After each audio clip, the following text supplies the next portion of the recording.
Very good. നമുക്ക് ഒടിയാത്ത ഒരു കാലിന് പ്ലാസ്റ്റർ ഇടണം. പഞ്ഞിക്ക് പകരം ഞങ്ങൾ തരുന്ന ഒരു സാധനം അതിനുള്ളിൽ വെക്കണം. മനസ്സിലായില്ല?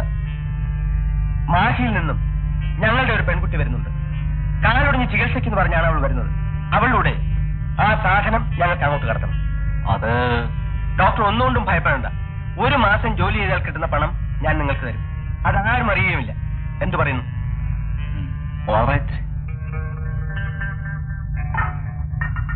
Are you ready? Ready, sir. Thank you.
ഞാൻ കണക്കുകൂട്ടിയതുപോലെ തന്നെ സംവിധായകൻ കഥാനായികയും കൊണ്ട് കടൽ മാർഗം പുതിയ ലൊക്കേഷനിലേക്ക് പോയിരിക്കുന്നു.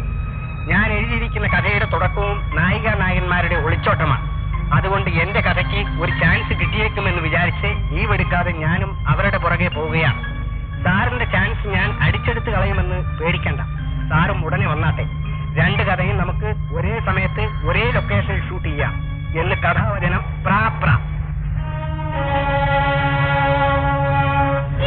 എന്റെ അച്ഛൻ അഭിമാനിയാണ്.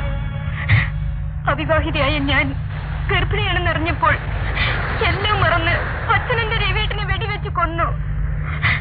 കുറച്ച് ദിവസങ്ങൾ കഴിഞ്ഞ് ചെറിയമ്മ എന്നെ ബാംഗ്ലൂർക്ക് കൊണ്ടുപോയി. അവിടെ വെച്ച് ഞാൻ പ്രസവിച്ചു. കുഞ്ഞിനെ ആരും അറിയാതെ ഒരു അനാഥാലയത്തിലാക്കി. പക്ഷേ എനിക്ക് എന്റെ കുഞ്ഞിനെ കാണാതിരിക്കാൻ കഴിഞ്ഞില്ല. ഞാൻ എന്റെ ആഗ്രഹം അനാഥാലയത്തിലേക്ക് എഴുതി. നല്ലവരായ അവർ എന്റെ വീട്ടിനടുത്തുള്ള കോൺവെന്റിൽ കുഞ്ഞിനെ കൊണ്ടുവന്ന് ഏൽപ്പിച്ചു. പക്ഷേ ഒരമ്മയുടെ സ്വാതന്ത്ര്യത്തോടെ അവളെ താലോലിക്കാൻ എനിക്ക് കഴിയുന്നില്ല. എന്റെ കുഞ്ഞ് അമ്മയെന്ന് വിളിക്കുന്നത് കേട്ട് അവളെ വാരിപ്പുണരാൻ എനിക്ക് ഭാഗ്യമില്ല.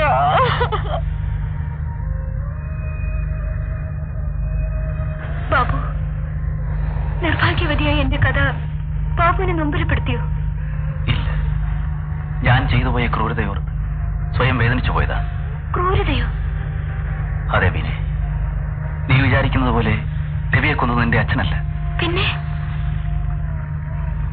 ഞാനാണ്. ഞാൻ ജോലിയില്ലാതെ അലഞ്ഞടക്കുന്ന കാലമായിരുന്നു. പണത്തിനു വേണ്ടി അന്ന് ഞാൻ എന്തും ചെയ്യുമായിരുന്നു. കള്ളക്കടത്തുമായി ബന്ധപ്പെട്ട നിന്റെ ചെറിയമ്മയെ ഞാൻ പരിചയപ്പെട്ടു. ഒരു ദിവസം ഒരു കെട്ട് നോട്ടുമായി അവരെന്റെ അടുത്ത് വന്നു. ആ വിവാഹം നടന്നാൽ മേനോന്റെ എല്ലാ സ്വത്തിനും രവി അവകാശമായി തീരും. അത് പിന്നെ അങ്ങനെയല്ലേ വരൂ. അതുകൊണ്ട് രണ്ടിനെയും തട്ടിക്കളയാം. വേണ്ട, തൽക്കാലം രവി ഒതുക്കുക. ഓക്കെ.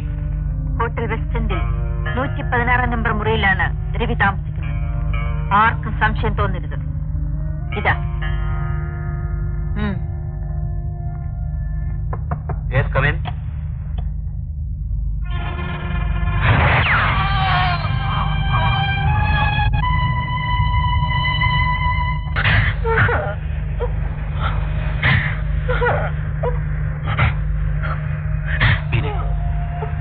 ആ കൊലപാതകത്തിലൂടെ ഒരു അമ്മയുടെയും കുഞ്ഞിന്റെയും ജീവിതമാണ് ഞാൻ തകർത്തതെന്ന് അറിഞ്ഞിരുന്നില്ല.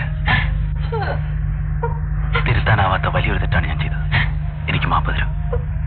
മാപ്പ് തരില്ലേ ബീനെ?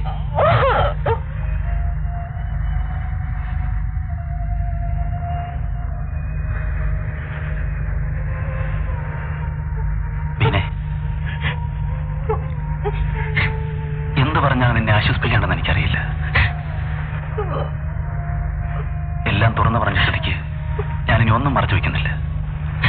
നിന്റെ കുഞ്ഞമ്മയുടെ നിർദ്ദേശപ്രകാരം നിന്നെ കൊല്ലാനാണ് ഞാൻ ഇങ്ങോട്ട് കൂട്ടിക്കൊണ്ടുവന്നത്. വളരെ സന്തോഷം. എന്റെ രവീട്ടിനെ കൊന്നതുപോലെ എന്നെയും കൊന്നുള്ളൂ. ഈ ദുഃഖത്തിൽ നിന്ന് മോചനം കിട്ടുമല്ലോ. ഇല്ല ബീനെ, ഇനി ഞാൻ ഒരിക്കലും ഒരു കൊലപാതകയാവില്ല. നിന്നെ നിന്റെ കുഞ്ഞിന്റെ അടുത്തെത്തിക്കായിരിക്കും ഇനി എന്റെ ഏക ലക്ഷ്യം. അവളെ ഞാൻ ഒരിക്കലും അനാഥയാക്കില്ല. എന്നെ വിശ്വസിക്കൂ.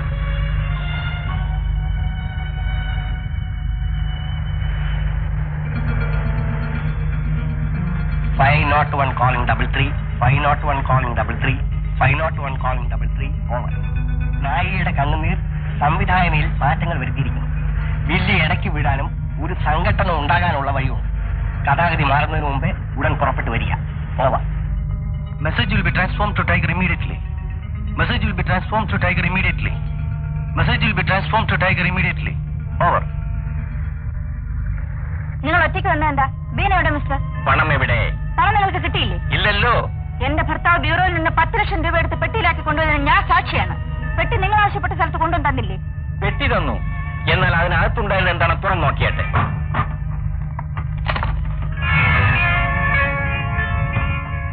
മിസ്റ്റർ, നിങ്ങൾ ബുദ്ധിമാനായിരിക്കും. പക്ഷെ ആ ബുദ്ധി എന്നോട് വേണ്ട.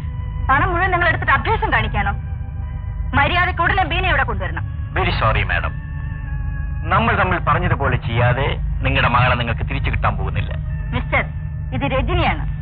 എന്നെ കബളിപ്പിച്ചാൽ നിങ്ങൾ ജയിലിലാകും. അതിന് ഞാൻ കുറ്റമൊന്നും ചെയ്തില്ലല്ലോ. ബീനെ ഒളിപ്പിച്ചു വെച്ചിരിക്കുന്ന കുറ്റമല്ലേ? എന്റെ ഭർത്താവിന് ഫോൺ ചെയ്ത് ഭീഷണിപ്പെടുത്തി പണം ആവശ്യപ്പെട്ടത് കുറ്റമല്ലേ? ഇതിനൊക്കെ എന്താ ഒരു തെളിവ്? തെളിവോ? കടൽ തീരത്തുള്ള കോട്ടയിൽ നിങ്ങളല്ലേ വാളയേക്കെടുത്തത്? ആ ഒരൊറ്റ തെളിവ് മാത്രം മതി നിങ്ങളെ ജയിലിൽ അയക്കാൻ.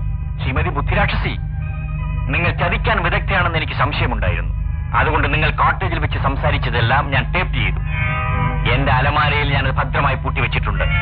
ഞാൻ വരട്ടെ, നമുക്ക് ഇനിയും കാണാം.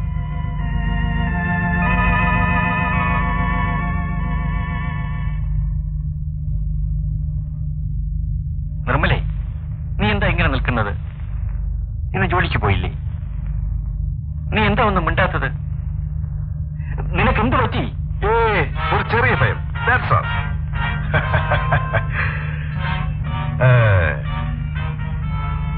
നിങ്ങൾ എന്ന് മനസ്സിലായില്ലേ? ഒരിക്കൽ ചെറാലപ്പഴത്തിലൂടെ എന്നെ ഒന്ന് കണ്ടു, പിന്നൊരിക്കൽ ഇരുട്ടിലൊന്ന് കണ്ടു. ഇപ്പോൾ വെളിച്ചത്ത് നല്ലവണ്ണം മനസ്സിലാകത്തക്ക വിധം കാണാനും പരിചയപ്പെടാനുമാണ് ഞാൻ വന്നത്. നിങ്ങൾക്ക് എന്ത് വേണം? നിങ്ങളുടെ കയ്യിൽ വളരെ പ്രധാനപ്പെട്ട ചില കാര്യങ്ങൾ റെക്കോർഡ് ചെയ്തൊരു ടേപ്പ് ഉണ്ടല്ലോ, അതെനിക്ക് വേണം. ഇല്ല, അത് ഞാൻ തരില്ല. നിങ്ങൾ തരും? No, never. ഇത് പൊട്ടിയാൽ ശബ്ദം കേൾക്കും, അയൽക്കാർ ഓടി വരും എന്നൊന്നും കരുതണ്ട.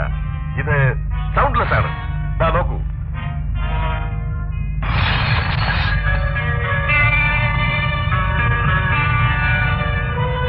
അപ്പോ എന്താ സാറിന്റെ തീരുമാനം? ആ ടേപ്പ് അങ്ങോട്ട് കൊടുത്തേക്കോ. ഇല്ല, ഞാൻ കൊടുക്കില്ല. എന്നെ കൊല്ലണമെങ്കിൽ കൊല്ലട്ടെ. നിങ്ങളെ മാത്രമായി കൊല്ലാൻ ഞാനൊരു വിഡ്ഢിയല്ല. ആദ്യം നിങ്ങളുടെ ഭാര്യയുടെ നെഞ്ചിൽ ഞാൻ നിറയൊഴിക്കും. അവർ നിങ്ങളുടെ മുമ്പിൽ കിടന്ന് പിടഞ്ഞു മരിക്കും. അതിനുശേഷം മാത്രമേ നിങ്ങളെ ഞാൻ കൊല്ലൂ.